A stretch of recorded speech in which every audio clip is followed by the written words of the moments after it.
Hola, buenas a todos. Es un placer estar aquí en nombre del Fútbol Club Barcelona, de los servicios médicos del Fútbol Club Barcelona, en esta colaboración con Canon, en frente de la tan ilustre Sociedad Argentina de Radiología. Yo soy el doctor Luis Til, soy un médico del deporte y traumatólogo que estoy trabajando actualmente en el Fútbol Club Barcelona. De hecho, empecé a trabajar allí en el año 2003.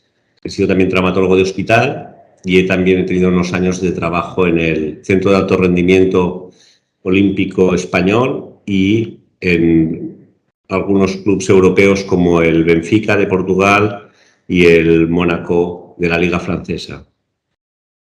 Pero la mayor parte de mi vida, durante 17 años, he trabajado en el Fútbol Club Barcelona y ahí he vuelto a casa. Como médico del deporte y traumatólogo nos dedicamos a tratar las lesiones y por eso tenemos un gran aliado que es el diagnóstico por la imagen. Y en ese entorno se halla la colaboración que nuestro club tiene con Canon como proveedor de diagnóstico por la imagen.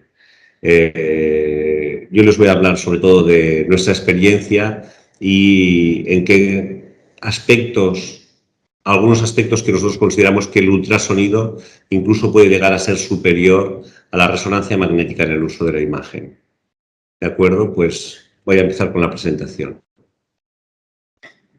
Esta presentación ha sido hecha con mi compañero en el equipo, el doctor Yanguas, y no les voy a dar una clase sobre ecografía, pero sí les voy a hablar de cómo nosotros la usamos en el equipo, cómo en un equipo deportivo o en una consulta de medicina del deporte o traumatología del deporte, qué utilidades puede tener la ecografía, y voy a intentarlo ilustrar con algunos ejemplos. Aquí viene un poquito mi currículum. Como les he dicho, he trabajado sobre todo en el Centro de Alto Rendimiento y en algunos clubes de fútbol, así como en los hospitales, entre ellos en Benfica y Mónaco, y sobre todo en el Fútbol Club Barcelona. Me dedico a tratamiento de las lesiones y sobre todo también me encanta trabajar con médicos y fisioterapeutas jóvenes en formación. El diagnóstico por la imagen es mi pasión y he trabajado en diversos deportes, pero especialmente en fútbol, en atletismo y taekwondo. Y bueno, me dedico también, porque me toca por edad, pues a la gestión de equipos y de medicina y de rendimiento, y no tengo conflictos de interés. Les voy a hablar sobre todo de la lesión muscular. Muchas de las lesiones que tratamos son musculares, aunque habrá algunos ejemplos de otro tipo de lesiones. Sobre todo vamos a hablar de la lesión muscular. Muchas de ellas son tratadas clínicamente y a veces la apariencia clínica no es suficiente para llevarnos al diagnóstico, y determinar cuál va a ser el mejor tratamiento a veces es difícil. Por eso necesitamos conocer muy bien una historia clínica detallada del paciente, un examen muy cuidadoso y el diagnóstico por la imagen. Y para eso usamos sobre todo la resonancia y la ecografía. Lo más relevante sería identificar qué lesiones van a tener mal pronóstico y qué lesiones pueden tener una indicación quirúrgica. Cuando tenemos a un jugador lesionado en el terreno de juego, la única pregunta que nos hace el jugador o los otros agentes es ¿cuándo volverá a competir? Eso es lo único que les importa a la gente, pero para eso nosotros, para contestar esa respuesta, nuestro objetivo debe ser otro, debe ser sobre todo que vuelva en el tiempo justo y adecuado y seguro para poder competir al máximo nivel. Para eso debemos empezar con un buen diagnóstico. El diagnóstico se consigue teniendo los mejores sistemas a nuestro alcance, en los cuales, como les he dicho, especialmente la resonancia y la ecografía, cuando nos enfrentamos a la lesión, son las que nos ayudan más. Debemos monitorizar todos los factores de riesgo para una mejor interpretación y modificar aquellos factores modificables en cuanto sea posible. Para eso tenemos sistemas ópticos de cámaras que registran todos los entrenamientos y todos los partidos, sistemas con GPS para monitorizar las cargas de los jugadores, etc. Y no olvidar que esto es un juego, no es un laboratorio. Por lo tanto, tenemos que continuar enfocados en estar muy cercanos al jugador para conseguir ayudarle al máximo posible. Como les decía, lo que necesitamos es una historia clínica apropiada para saber cómo se lesionó el jugador, si el jugador es susceptible a tener lesiones, si está tomando alguna medicación, si le pasó durante la competición, durante el entrenamiento, si tuvo que parar, si el dolor fue súbito, si tuvo que notó un ruido o un crujido durante la lesión y si al día siguiente pues todavía tiene dolor, si es capaz de caminar, etcétera. Todas estas preguntas nos ayudarán un poquito al diagnóstico. El examen físico a veces es equívoco. No tenemos siempre una equimosis de este calibre que nos ayude a señalar la lesión y aún así puede ser bastante inespecífico. De todas formas, debemos valorar la palpación, valorar la fuerza, valorar el rango de movilidad y las maniobras clásicas de provocación del dolor a través de la contracción y del estiramiento. En ocasiones, la visualización ya nos permitirá ver que por ejemplo, este paciente ha perdido el perfil de la inserción distal del bíceps en el lado derecho. Esto es prácticamente diagnóstico, una ruptura completa del tendón del bíceps, pero es poco frecuente encontrar sujetos así. Respecto al diagnóstico por la imagen, el primer paso acostumbraría a ser en todo aparato musculoesquelético la radiología, pero evidentemente para las lesiones musculares y las lesiones deportivas acostumbra tener un valor limitado, excepto en los jugadores muy jóvenes en los que tenemos que descartar una avulsión o un fragmento óseo o una fractura apofisaria. También en los atletas añosos, en los cuales la osteoporosis puede provocar una fractura, pues también la usaríamos. Pero en los atletas de alto rendimiento usual usamos mucho más los ecógrafos y los ultrasonidos, porque nos ayudan a describir la localización, el tamaño de la lesión y la naturaleza de la lesión, sobre todo, a través de la intensidad de señal y de la ecoestructura. La ecografía, que la usamos en nuestro entorno los clínicos y los radiólogos también, tiene un costo de efectividad bastante aceptable. Es cierto que es dependiente de la experiencia del radiólogo. Nos permite un estudio dinámico e interactivo a través de la ecopalpación, buscando los puntos de dolor con el paciente, o sea, permite un feedback inmediato con el paciente. También nos permite la monitorización diaria, si es preciso, o justo después de una sesión de trabajo, de fisioterapia. Nos permite guiar la evacuación de colecciones líquidas y es útil, por ejemplo, en las lesiones de isquiotibiales distales.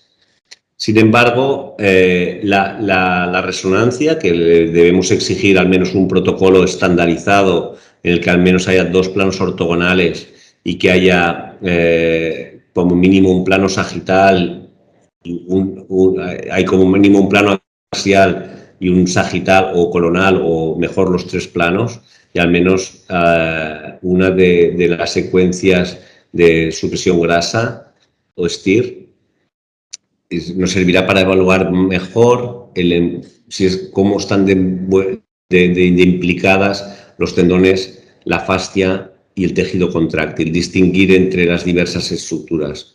Por lo tanto, tiene varias ventajas porque nos permite medir bien el tamaño de la lesión, si la definición del aparato es suficiente, nos permite evaluar planos profundos como la zona inguinal, nos permite evaluar bien la zona de inserción proximal de los isquiotibiales, nos permite también valorar la retracción tendinosa, incluso edemas muy sutiles que no son perceptibles en la ecografía los podemos ver, por lo tanto para estructuras profundas, y también nos permite, como en este caso, pues descubrir lesiones concomitantes que estarían ocultas y que son un hallazgo, pero que pueden ser incluso graves. Evidentemente es una técnica más cara que la ecografía y aunque hay algunos trabajos que dicen que su utilización para el pronóstico es controvertido, podemos decir que si se sigue un protocolo adecuado por parte de los radiólogos, yo creo que se puede afinar mucho con la resonancia, al menos en nuestra experiencia, aunque haya trabajos que digan lo contrario, en nuestra experiencia afinamos mucho con la resonancia para el tiempo de return to play, el tiempo de vuelta a la competición. Bueno, esto sería el preámbulo y ahora les ilustraré con 11 casos, como si fueran 11 jugadores sobre el terreno de juego, 11 casos ejemplo en los cuales la ecografía muestra cierta ventaja. Les debo decir que nosotros usamos la resonancia como primer paso diagnóstico después de una lesión muscular porque nos da una definición anatómica muy adecuada y muy perfecta, nos describe muy bien la lesión. Y luego el seguimiento lo hacemos con ecografía porque nos permite una evaluación más dinámica y al mismo tiempo un poquito más funcional. Nos permite también evacuar algunas colecciones líquidas en caso que sea necesario y al mismo tiempo también a veces en algunas lesiones repetimos alguna resonancia en procesos más avanzados de la evolución. O sea, esta es nuestra secuencia del manejo del día a día. Por lo tanto, el tener las dos técnicas a disposición es la situación ideal. Nosotros hemos aprendido a hacer mucha ecografía a base de comprender mejor la resonancia. La resonancia nos ha ayudado a definir mucho mejor la ecografía. Bueno, el primer caso es un paciente con dolor inguinal de 1 mes de evolución que no ha cogido la baja, pero sí que ha bajado su rendimiento en el campo. Entonces, este paciente con dolor inguinal le hemos hecho tratamiento conservador y este tratamiento no ha sido efectivo, no ha sido suficiente. Entonces, en nuestro caso nos planteamos el bloqueo neural a través de la ecoguiado como un tratamiento que puede ser útil. ¿Y cuál tipo de bloqueo neural? Pues si es la pubalgia alta, como era en este caso, pues le hacemos un bloqueo de los nervios iliohipogástrico y ilioinguinal, que son los nervios que transcurren por la pared abdominal, por la cara lateral de la pared abdominal, son raíces de D11, D12 y L1 y que transcurren entre el oblicuo interno y el transverso. Estos nervios inervan toda la parte superior del pubis y el canal ilioinguinal y nos permitirán, si los bloqueamos bien, hacer un trabajo más eficaz de rehabilitación. O sea, es una ayuda para mejorar la eficacia de la rehabilitación. Pinchamos con este tipo de agujas en estos nervios. Entramos.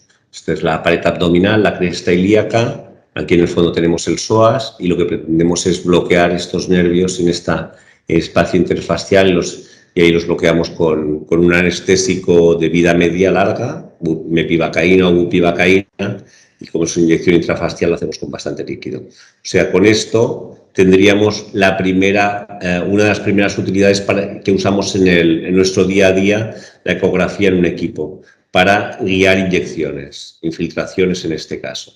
El segundo caso es un paciente con un dolor crónico en la parte interna del tobillo. Él había tenido antecedente de lesión del ligamento lateral interno, del ligamento deltoideo, y en la resonancia nos muestra que este ligamento está perfectamente curado y el tobillo nos parece estable. Entonces, le practicamos una ecografía. Y la ecografía nos muestra una cosa que no fuimos capaces de ver en la resonancia, que es una calcificación heterotópica en la inserción del ligamento deltoideo en la zona maleolar. Y esta calcificación está rodeada de un halo hipoecogénico y que seguramente es una zona más fibrosa y que no es móvil al mismo tiempo. Pues eso, la ecografía ayuda. Entonces, no solo nos permite hacer el diagnóstico del punto de dolor, sino que nos permite guiar el tratamiento, que va a ser una infiltración ecoguiada en la zona de esa calcificación, y que sirvió para resolver los síntomas e ir perfectamente ecoguiados en la zona. Ya tenemos la segunda utilidad, que es identificar calcificaciones que a veces en la resonancia, si son pequeñitas, no las podemos ver. El tercer caso es un paciente con un dolor subagudo en los isquiotibiales. Se quejaba de dolor frecuente en los isquiotibiales y la resonancia nos había mostrado una imagen con un aumento de señal alrededor en la cabeza larga del bíceps distal, cerca de la aponeurosis, profunda. Esta es la cabeza corta y la cabeza larga del bíceps en la zona distal de los isquiotibiales, y este es el tendón del bíceps, y con una expansión aponeurótica donde se unen las dos cabezas. Pues esta condensación nos hacía dudar, porque realmente es una lesión a este nivel, pero que al cabo de pocos días era poco dolorosa, y aunque se mantenía la condensación, lo que hicimos es provocar maniobras de contracción y de estiramiento, y comprobamos que la contracción del músculo es sincrónica, es armónica, y sí, ciertamente hay una zona de condensación, pero no hay cavitaciones y el jugador no tiene molestias. Entonces, con esta situación le permitimos jugar y en este caso no tuvimos problemas. Por lo tanto, la ecografía nos ayuda a tomar decisiones quizás un poquito más arriesgadas en este caso. Es cierto que la localización de la lesión también es más favorable que si hubiera sido en la unión miotendinosa más superficial. Por lo tanto, el análisis dinámico del músculo nos lo permite la ecografía. El cuarto caso es una contusión en el cuádriceps distal, contusión típica, en España las llamamos bocadillos, que la resonancia nos da una imagen sugestiva, bastante heterogénea en el vasto medial, que nos hace pensar en una posible miositis osificante al cabo de unos días. En la radiografía inicial no vemos prácticamente nada, hacemos una ecografía y la ecografía nos confirma por esta sombra acústica, tanto en el eje largo como en el eje corto, pues esta sombra que tapa la cortical anterior, que estamos frente a una miositis osificante. Me gustaría mostrarles esta miositis, como en la zona donde no está, pues no hace sombra, y en esta zona pues claramente hace sombra acústica. Vamos a revisar la radiología y si la ampliamos, pues sí que vemos ya un primer patrón de osificación que nos había pasado por alto en el primer muy tenue, pero ahí está, y periostal. Pero lo que me interesa, porque este diagnóstico no es tan complejo, lo que me interesa es ver cómo se comporta esta miositis y ver que no es solo el problema la miositis. El problema es que está rodeada de un tejido fibroso que en la movilidad del músculo no se mueve, no se desplaza. O sea, este halo fibroso que rodea la miositis también forma parte del problema. O sea, la miositis la podemos medir, pero hay una zona más extensa que lo rodea que hace que este músculo no funcione bien. ¿De acuerdo? Por lo tanto, el monitoraje de las miositis osificantes sería otra utilidad para la ecografía, porque la miositis persistirá en el tiempo una vez recuperado el paciente, seguramente cuando consigamos liberar todo ese magma fibroso que hay alrededor y lo funcionalicemos. El quinto caso que les quiero mostrar es un esguince de tobillo alto, lo que llamaríamos una lesión de sindesmosis del ligamento tibiofibular, que es bastante claro en esta preciosa resonancia. Vemos esta disrupción del ligamento tibiofibular con este pase de contraste, que es bastante parecido a lo que podemos ver, la rotura de estas fibras del ligamento con este gap en el mismo paciente en la ecografía. O sea que aquí ya tenemos una primera idea de que tanto lo que vemos en la resonancia nos enseña a comprender lo que luego vemos en la ecografía.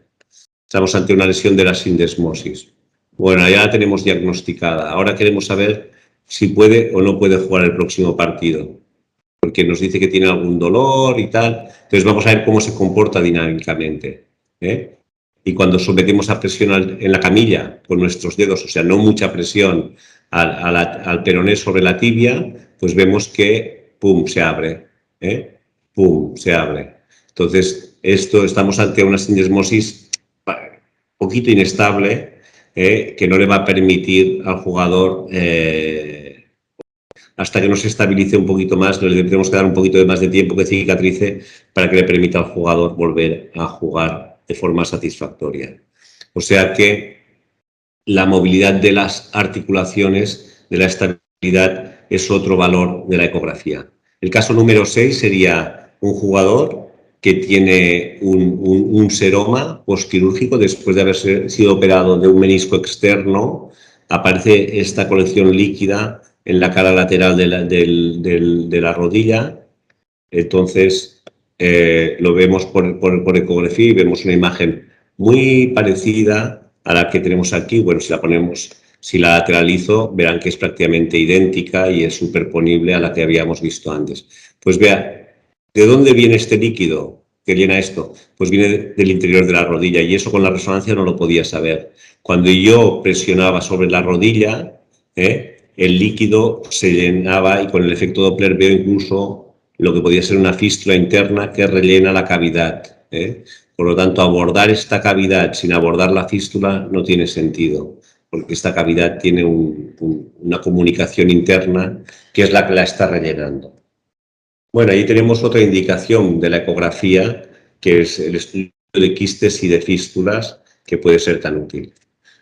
El séptimo caso es un estudio del ligamento, un paciente con dolor en el ligamento colateral cubital, tuvo una lesión del ligamento colateral, al cabo de 6 semanas la estructura se había prácticamente reabsorbido, y en cambio a los 3 meses pues ya se ha regenerado un ligamento que tiene un aspecto mucho más tenso, mucho más fisiológico. ¿Pero es suficientemente fisiológico esto? ¿Cómo lo veremos por ecografía?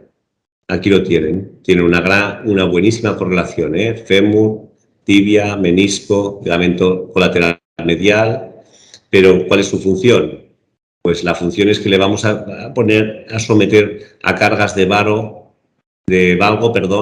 a esta rodilla, y vean este comportamiento tan fisiológico del menisco, que tiene un comportamiento completamente normal de intrusión-extrusión y que tiene un tope. Es un valgo fisiológico con un comportamiento completamente normal. Nos da muy buena idea de que esa anatomía recuperada que veíamos en la resonancia además tiene la función propia del ligamento recuperada. O sea que el comportamiento de los ligamentos y de los meniscos también es útil a través de ecografía. El octavo caso es un paciente con un dolor